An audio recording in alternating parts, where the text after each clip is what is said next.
অন্ধ বা অশক্ত ভোটারের ক্ষেত্রে ডামি ইভিএম ছাড়াও একজন অন্ধ ভোটার একজন সঙ্গীর সাহায্য নিয়ে ভোট দিতে পারবেন।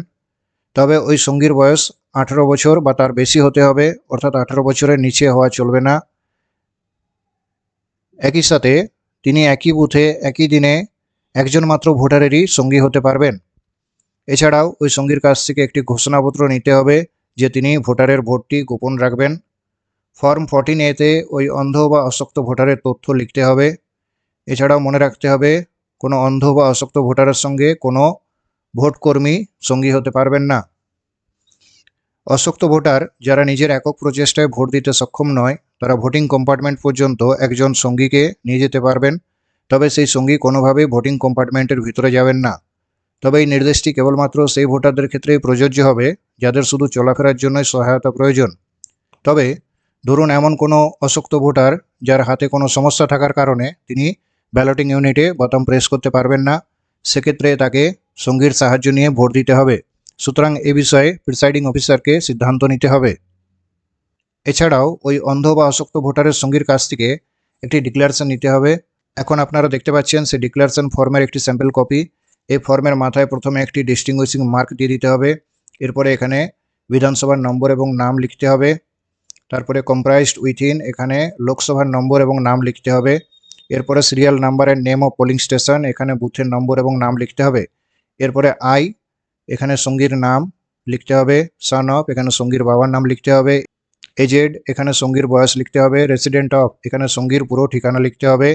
Here by declare that I have not acted as companion of any other elector at any polling station today, অর্থাৎ সেই দিনে ভোট গ্রহণের দিনে দ্য ডেট অফ পোল অর্থাৎ সেই ভোট গ্রহণের দিনে তিনি অন্য কোনো ভোটারের কম্পেনিয়ন হিসাবে কাজ করেননি, এই মর্মে তিনি ডিক্লারেশন দিচ্ছেন। এবং 2 নম্বরে I will keep secret the vote recorded by me on behalf of, তিনি যে অন্ধ বা অশক্ত ভোটারের হয়ে ভোট দিচ্ছেন সেই ভোটারের তথ্য তিনি গোপন রাখবেন, বা কাকে ভোট দিয়েছেন সেই তথ্য তিনি গোপন রাখবেন। তো এখানে এই বিহাফ অফ এখানে সেই অন্ধ বা অশক্ত ভোটারের নাম এবং তার পার্ট নাম্বার সিরিয়াল নাম্বার লিখতে হবে। এখানে সিগনেচার অফ কম্পেনিয়ন অর্থাৎ সেই সঙ্গীর সই এবং টিপছাপ নিতে হবে। এরপর ফর্ম 14A বা list of blind and infirm voter, এই ফর্মটি ফিল আপ করতে হবে। এই ফর্মের মাথায় প্রথমে একটি ডিস্টিংগুইশিং মার্ক দিতে হবে। এরপরে এখানে বিধানসভার নম্বর এবং নাম লিখতে হবে। তারপরে number and name of polling station এখানে বুথের নম্বর এবং নাম লিখতে হবে। ইন এখানে বিধানসভার নম্বর এবং নাম লিখতে হবে। Assembly constituency name of place of poll এখানে বুথের নম্বর এবং নাম লিখতে হবে। এরপরে একদম বাঁ দিকে এখানে part number and serial number of elector, অর্থাৎ এখানে ওই অন্ধ বা অশক্ত ভোটারের যে পার্ট নম্বর এবং সিরিয়াল নাম্বার সেটি এখানে লিখতে হবে। এরপরে ফুল নেম অফ ইলেক্টর, অর্থাৎ এখানে ওই অন্ধ বা অশক্ত ভোটারের পুরো নাম লিখতে হবে। ফুল নেম অফ কম্পেনিয়ন, তার সঙ্গীর নাম এখানে পুরো নাম লিখতে হবে। অ্যাড্রেস অফ কম্পেনিয়ন এখানে সঙ্গীর ঠিকানা লিখতে হবে। সিগনেচার অফ কম্পেনিয়ন এখানে ওই সঙ্গীর সই বা টিপছাপ নিতে হবে। একদম নিচে এখানে প্রিসাইডিং অফিসার তার সিগনেচার করবেন, ডিস্টিংগুইশিং মার্ক দিবেন এবং এখানে তারিখ দিবেন, অর্থাৎ ভোট গ্রহণের দিন এখানে উল্লেখ করবেন। যদি কোনো অন্ধ ভোটার ভোট দিতে আসেন তাহলে ফর্ম 14 এর সাথে সাথে এই ফর্মটিও ফিল আপ করতে হবে। Proforma for report on the voting by the visually impaired voters, অর্থাৎ যদি কোনো অন্ধ ভোটার ভোট দিতে আসেন তাহলে ফর্ম 14 এই ফর্মটির সাথে সাথে কিন্তু এই ফর্মটিকেও ফিল আপ করতে হবে। এই ফর্মের মাথায় প্রথমে একটি ডিস্টিংগুইশিং মার্ক দিয়ে দিতে হবে। এরপরে নম্বরের name of the assembly constituency, যদি বিধানসভা ভোট হয় তাহলে এখানে অ্যাসেম্বলি রেখে পার্লামেন্টারি কেটে দিতে হবে। যদি লোকসভা ভোট হয় তাহলে অ্যাসেম্বলি কেটে পার্লামেন্টারি শব্দটি রেখে দিতে হবে। তো এখানে যেহেতু বিধানসভা নির্বাচন তাই এখানে বিধানসভার নম্বর এবং নাম লিখতে হবে। নম্বরের name of assembly constituency in case of parliamentary constituency, তো যদি লোকসভা ভোট হয় তাহলে সেক্ষেত্রে এই অংশটিতে লোকসভার নম্বর এবং নাম লিখতে হবে এবং এই পরের অংশটিতে বিধানসভার নম্বর এবং নাম লিখতে হবে। এরপরে নম্বরের name of the polling station এখানে বুথের নম্বর এবং নাম লিখতে হবে। Name of the presiding officer এখানে প্রিসাইডিং অফিসারের পুরো নেম লিখতে হবে।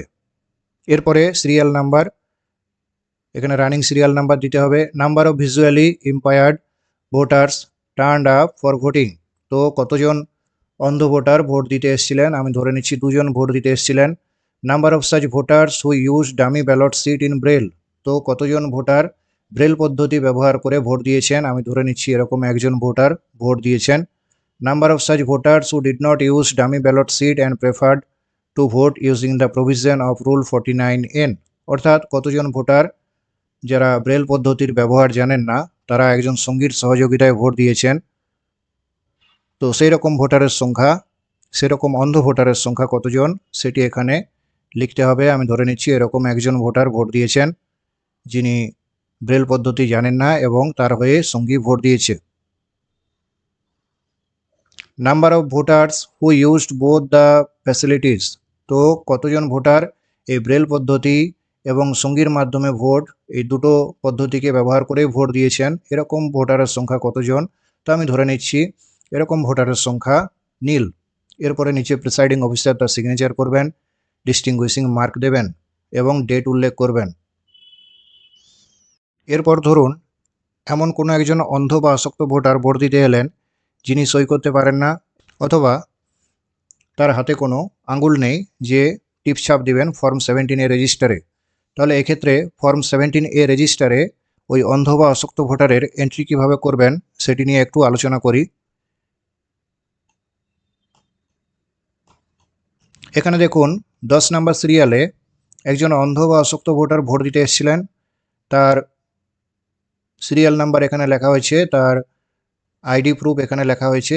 এরপরে এই সিগনেচারের কলামে এখানে যেহেতু ওই অন্ধ বা আসক্ত ভোটারের আঙুলের ছাপ নেবার উপায় নেই বা তিনি সই করতেও জানেন না, সুতরাং এক্ষেত্রে এই সিগনেচারের কলামে তার সঙ্গে যে সঙ্গী এসছেন তার আঙুলের ছাপ নিতে হবে এবং তার পাশে ওই সঙ্গীর নাম লিখে দিতে হবে এবং রিমার্কসের কলামে ওই কম্পেনিয়ান সই করবেন বা টিপছাপ দিবেন এবং তার ঠিক নিচে প্রিসাইডিং অফিসার সিগনেচার করবেন, ডিস্টিংগুইশিং মার্ক দেবেন।